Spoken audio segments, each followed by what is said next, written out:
প্রিয় দর্শক, শুভেচ্ছা। সবাইকে আমন্ত্রণ জানাচ্ছি আপনার সুস্বাস্থ্য অনুষ্ঠান দেখবার জন্য। আপনারা জানেন আমরা সবসময় এই অনুষ্ঠানে বিভিন্ন বিষয়ে রোগ নিয়ে কথা বলি, তার সমাধান দেওয়ার চেষ্টা করি। আজকে আমরা কথা বলবো এমন একটি রোগ, জটিল প্রকৃতির ছানি কি, তার চিকিৎসা কী।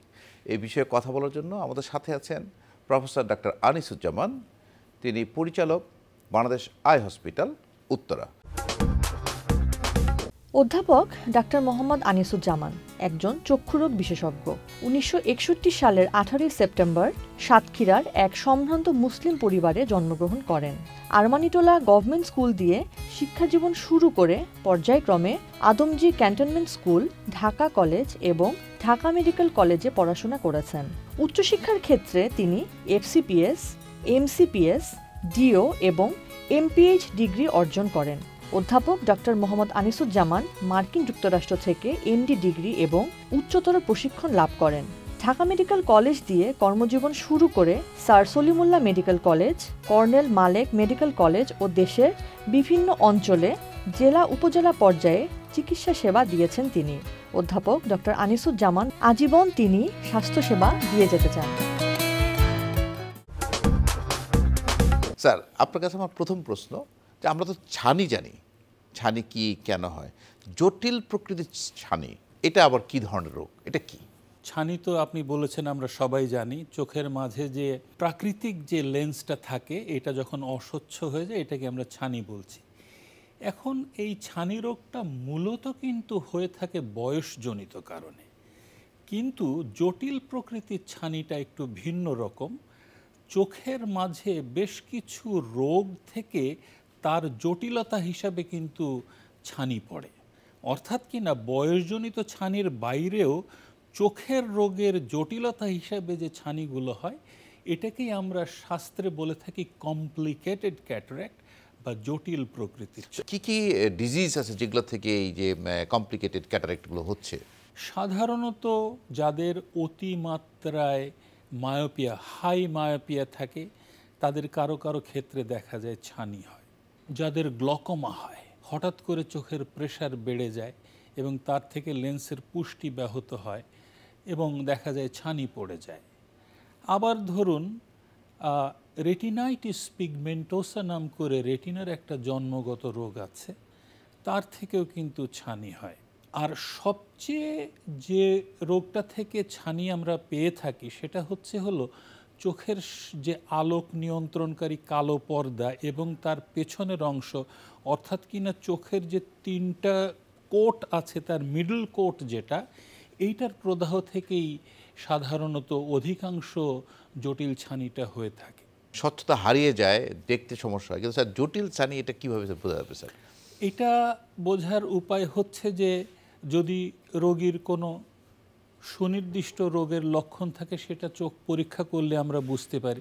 যেমন ধরুন পাওয়ারের সমস্যাটা তো সিম্পলি একটা বিশেষ যন্ত্রে পরীক্ষা করলে তার দৃষ্টি কম, এবং যন্ত্রে পরীক্ষা করে যখন আমরা দেখি যে তার পাওয়ারের সমস্যা, তখন আমরা বুঝতে পারি যে পাওয়ারের সমস্যাজনিত কারণে এটা হচ্ছে বা আগে থেকে ছিল এখন হচ্ছে।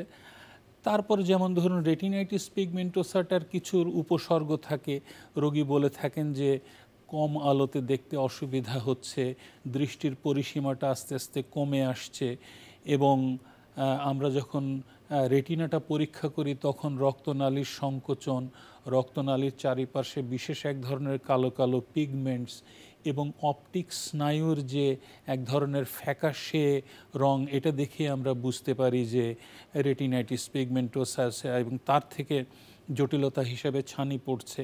এর বাইরেও ধরুন যদি প্রথম দিকে বুঝতে না পারা যায় বাট লক্ষণ থাকে, তখন আরও কিছু পরীক্ষা, ইলেকট্রোঅকুলোগ্রাম, ইলেকট্রোরেটিনোগ্রাম করলে প্রারম্ভিক পরিস্থিতিতে কিন্তু এটা বোঝা যায় যে তার রেটিনাইটিস পিগমেন্টোসা আছে। আর এর বাইরে ইউভিআইটিস জনিত যে ছানি হয় সেক্ষেত্রে রোগীর সুনির্দিষ্ট লক্ষণ থাকে যে রোগীর চোখ প্রায়শই কিছুদিন পর পর লাল হয়ে যায়, চোখে এক ধরনের ব্যথা হয়, আলোতে গেলে চোখের মাঝে ব্যথা বেড়ে যায়, তীব্র ব্যথা, আলোতে যাওয়ার সঙ্গে সঙ্গে চোখের মাঝে ব্যথা হয়, রাতের বেলা ঘুমের সময়ও রাতের দিকে ব্যথার মাত্রাটা বাড়তে থাকে। আর আমরা যখন রোগীকে পরীক্ষা করি, চোখের পাতার একটা বিশেষ জায়গায় চাপ দিলে পরে আমরা বুঝতে পারি যে একটা ব্যথা হচ্ছে এবং তার থেকে বোঝা যায়। তারপরে ধরুন এক ধরনের বিশেষ মাইক্রোস্কোপ আমরা চোখ পরীক্ষা করে থাকি, তখন চোখের সাদা অংশে কনজাংটিভাতে যে লাল হয়, লালের ধরন দেখে আমরা বুঝতে পারি। সিলিয়ারি কনজেকশন বলে একটা কথা আছে, সেটা হচ্ছে যে চোখের ভেতরে যদি কোনো প্রদাহ হয় তখন ওই ধরনের কনজেকশনটা আমরা দেখে বুঝতে পারি চোখের মাঝে প্রদাহ আছে। এবং প্রদাহ হলে চোখের মাঝে কিন্তু প্রদাহজনিত সেলগুলো আমরা মাইক্রোস্কোপ দিয়ে চেম্বারে বসেই বুঝতে পারি। আরও একটা জিনিস হয় এই জাতীয় ইউভিআইটিসের ক্ষেত্রে, যেটা হয় যে চোখের মণিটা কখনো কখনো দীর্ঘমেয়াদে যদি সঠিক চিকিৎসা না নেওয়া হয় তখন চোখের মণির সংকোচন প্রসারণের ক্ষমতাটা হারিয়ে যায় এবং এই কালো মণিটা লেন্সের সামনে সেঁটে থাকে। এখন দেখেন এই জাতীয় প্রদাহ যদি দীর্ঘদিন চলতে থাকে, বারবার হতে থাকে, তখন কিন্তু এই প্রদাহটা লেন্সেও এক ধরনের প্রদাহের সৃষ্টি করে, চোখের মাঝের যে স্বচ্ছ লেন্সটা। এবং এই প্রদাহ হলে কি হয়, লেন্সটা আস্তে আস্তে তার স্বচ্ছতাটা হারাতে থাকে। এই যে ইউভিআইটিস বা এর পেছনের দিকের যে অংশ তার প্রদাহজনিত কারণে, এমনকি রেটিনার প্রদাহজনিত কোরিও রেটিনাইটিস থেকেও কিন্তু এই জাতীয় জটিল প্রকৃতির ছানি হতে পারে, কমপ্লিকেটেড ক্যাটারাক্ট। স্যার আপনি ইউভিআইটিসের কথা বলছিলেন, স্যার ইউভিআইটিসটা আসলে কি ধরনের রোগ, এটা কিভাবে হচ্ছে ইউভিআইটিসটা, যেটার কারণে কমপ্লিকেটেড ক্যাটারাক্ট হচ্ছে? ইউভিয়াটা কি, এই যে কালো মণি এবং এর যে পেছনের যে সম্প্রসারিত অংশ, যেটা টোটাল অংশটা কি, অর্থাৎ কিনা চোখের দেয়ালের যে 3টা লেয়ার থাকে তার মিডল লেয়ার বা মিডল কোটটা, এটাতে যে প্রদাহ হয়ে থাকে এটাকে আমরা ইউভিআইটিস বলে থাকি। তবে সামনের অংশ যেটা আইরাইটিস, যেটা এইটাতে প্রদাহ হলে পরে দেখা যায় যে মাত্রাটা, ছানির মাত্রাটা বেশি হয়ে থাকে। এখন প্রশ্ন আসতে পারে যে কেন ইউভিআইটিস হচ্ছে, কি কারণ ইউভিআইটিসটা হয়? এটা আসলে কি, মানে শুনলে অবাক হবেন, অধিকাংশ ক্ষেত্রে 90% বা ততোধিক ক্ষেত্রেই কিন্তু নানা রকম পরীক্ষা নিরীক্ষা করেও ইউভিআইটিসের কারণ খুঁজে পাওয়া যায় না। এবং এক্ষেত্রে আমরা সাধারণত কারণ না খুঁজে শুধুমাত্র ইউভিআর প্রদাহটা নিয়ন্ত্রণ করার জন্য প্রদাহ নিবারণকারী ওষুধ দিয়ে থাকি। অর্থাৎ কি না, গভীরের কারণ যেহেতু 90% বা তার চেয়ে বেশি ক্ষেত্রে আমরা খুঁজে পাই না, তখন আমরা কারণ না খুঁজে লক্ষণের চিকিৎসা দিয়ে থাকি এবং তাতেই রোগী ভালো থাকেন।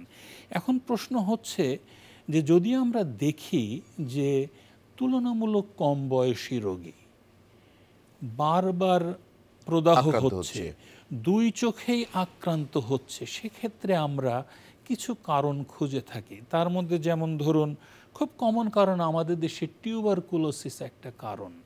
এর বাইরে আরও কিছু কারণ আছে, যেমন ধরুন নানান রকম আর্থ্রাইটিস, যেগুলো যেমন ধরুন রুমাটয়েড আর্থ্রাইটিস, তারপরে সার্ভাইকাল স্পন্ডাইলোসিস, এই জাতীয় প্রদাহজনিত কারণ যাদের থাকে তাদের ক্ষেত্রে হয়ে থাকে।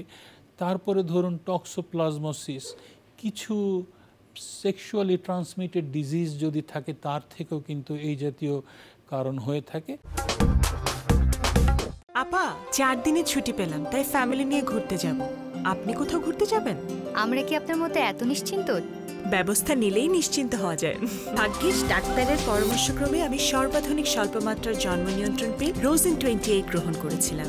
এলো রোজেন 28, যা জন্ম নিয়ন্ত্রণ পিলকে করেছে অধিকতর সহনীয় ও কার্যকর এবং ওজন বৃদ্ধি ও উচ্চ রক্তচাপের মতো প্রধান পার্শ্ব প্রতিক্রিয়া থেকে মুক্ত। Rosen 28 4th generation birth control পিল। আপনি বলছেন যে কমপ্লিকেটেড ক্যাটারাক্ট বা জটিল ক্যাটারাক্ট ইউভাইটিসের কারণে হয়। তো স্যার ইউভাইটিসের ট্রিটমেন্টটা তো স্যার আপনারা অনেক সময় বলছেন যে অ্যান্টি ইনফ্লামেটরি বা স্টেরয়েড ইউজ করেন স্যার, তো সেক্ষেত্রে স্যার স্টেরয়েড নিজেও তো স্যার ছানির দিকে টার্ন নেয়। দেখেন, প্রদাহ নিবারণ করা সেটা শরীরের যেখানেই হোক, স্টেরয়েড কিন্তু একটা মহৌষধ। এবং চোখের যে প্রদাহ নিবারণ করার ক্ষেত্রে আমরা সচরাচর অপারেশনজনিত যে প্রদাহ বা আঘাতজনিত প্রদাহের ক্ষেত্রে কিন্তু non steroidal anti inflammatory drops দিলেই কিন্তু রোগী খুব চমৎকারভাবেই ভালো ফল পেয়ে থাকেন। কিন্তু ইউভিআইটিসের ক্ষেত্রে আমরা স্টেরয়েড ছাড়া আর কোনো ওষুধে তেমন কোনো ফল পাই না। এবং আমরা বাধ্য হই রোগীকে স্টেরয়েড দিয়ে প্রদাহ নিবারণ করতে। ইন্টারেস্টিং ব্যাপার হচ্ছে যে ইউভিআইটিস কিন্তু ছানির সৃষ্টি করছে, সে নিজে প্রদাহে আক্রান্ত হয়ে চোখের লেন্সের প্রদাহের সৃষ্টি করছে এবং ছানি পড়ছে।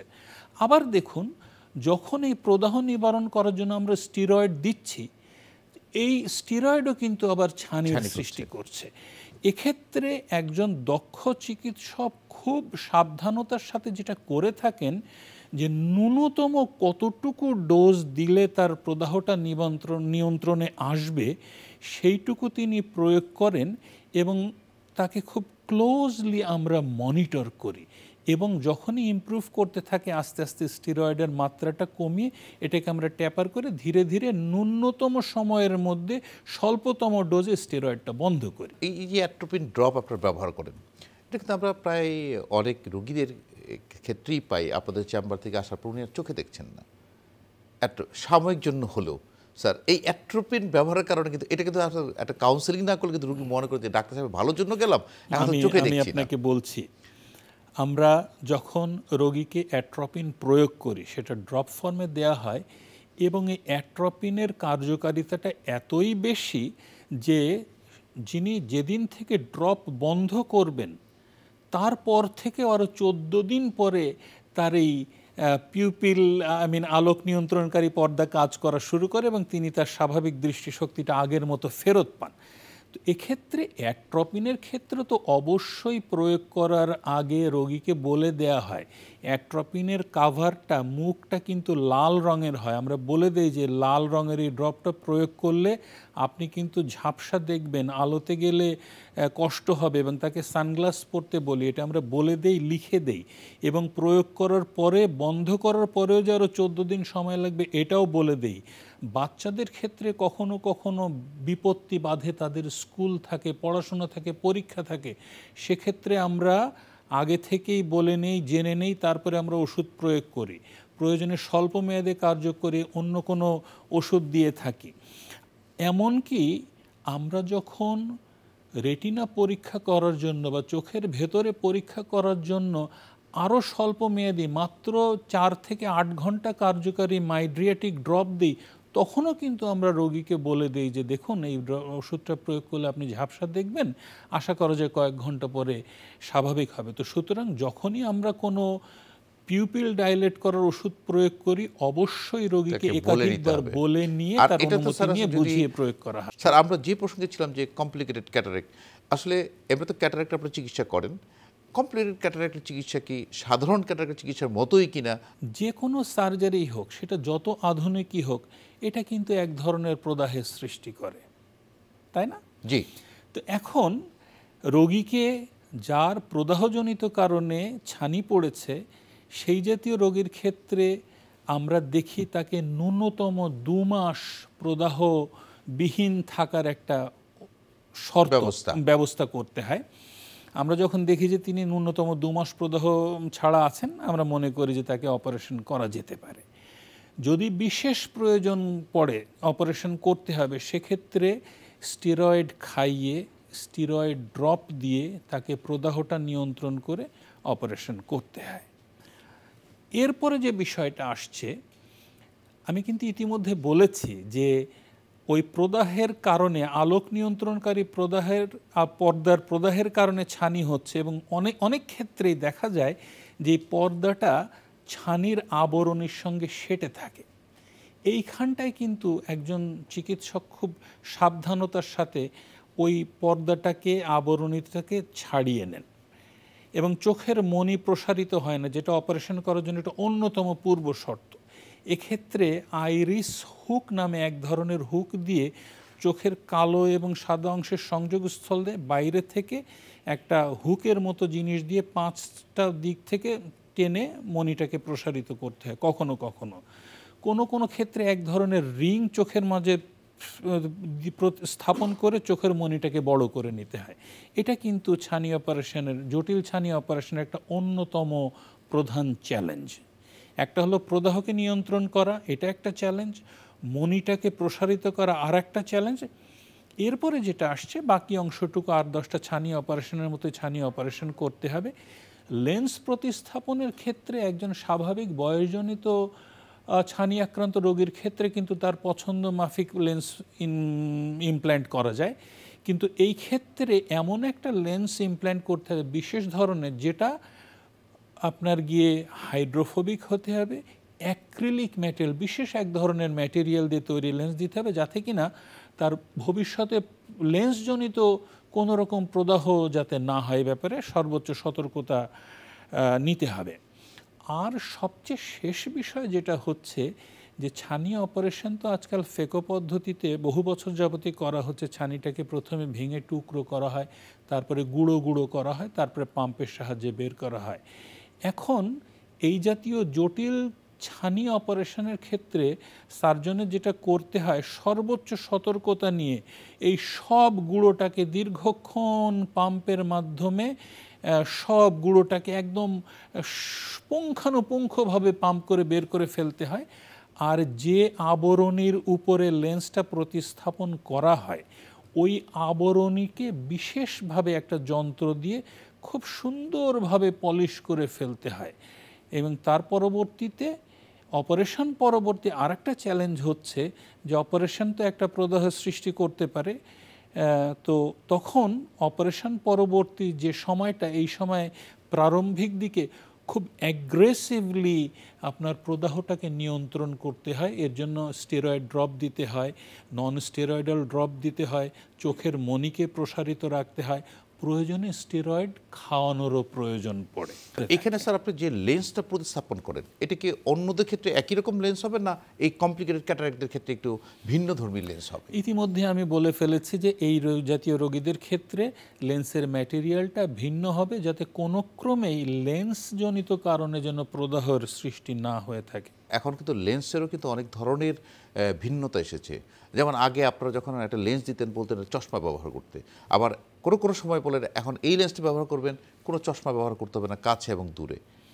এই বিষয়টা একটু জানতে চাচ্ছি। এখন বিষয়টা হচ্ছে যে একজন সুস্থ লোক, বয়সজনিত ছানি, তাকে যখন আমরা লেন্স ইমপ্ল্যান্ট করি, তখন আমরা তার সঙ্গে তার পেশা, তার আগ্রহ, তার হবি, তার দৈনন্দিন কার্যক্রমে বিষয়গুলো নিয়ে আলাপ করি, তার দৃষ্টির প্রয়োজনীয়তাটা কীরকম সেটা অনুভব করার চেষ্টা করি, এবং সেই প্রেক্ষিতে তাকে আমরা বলে থাকি বিভিন্ন রকম লেন্স আছে, ধরুন মনোফোকাল আছে, মনোফোকাল প্লাস আছে, এবং আজকাল ট্রাইফোকাল লেন্সও আছে, এবং তার ওই দৃষ্টির প্রয়োজনীয়তার প্রেক্ষিতে যেটা উপযোগী সেটা আমরা বলে থাকি। তো মূল কথা হচ্ছে যে বিভিন্ন রকম লেন্স আছে, বিভিন্ন রকম দৃষ্টির সুবিধা দিয়ে থাকে। কোনোটাতে একেবারেই পড়ার জন্য চশমা লাগে না, কোনোটা। এটা আমার কাছে যেটা মনে হয় স্যার, যেটা আপনাদের একটা তাকে পরীক্ষা-নিরীক্ষার মাধ্যমে গেল হলো সুস্থ রোগীর ক্ষেত্রে প্রফেশন বিবেচনা করে আপনারা তাকে একটা সিলেক্ট করেন, তার সাথে কাউন্সিলিং করার মাধ্যমে। তো আমার মনে হয় যে সেই বিষয়টা যেটা আপনি বলছেন যে কমপ্লিকেটেড ক্যাটারাক্টের ক্ষেত্রে তো আরও মানে খুব মেটিকুলাসলি তাকে এক্সামিন করে আপনারা সেভাবে সেট করে থাকেন। প্রফেসর ডক্টর আনিসুজ্জামান, আপনাকে অসংখ্য ধন্যবাদ আমাদেরকে সময় দেওয়ার জন্য। আপনাকে অসংখ্য ধন্যবাদ। প্রিয় দর্শক, আপনার চোখের যত্ন নিন। চোখের ছানি বিভিন্ন কারণে পড়ে।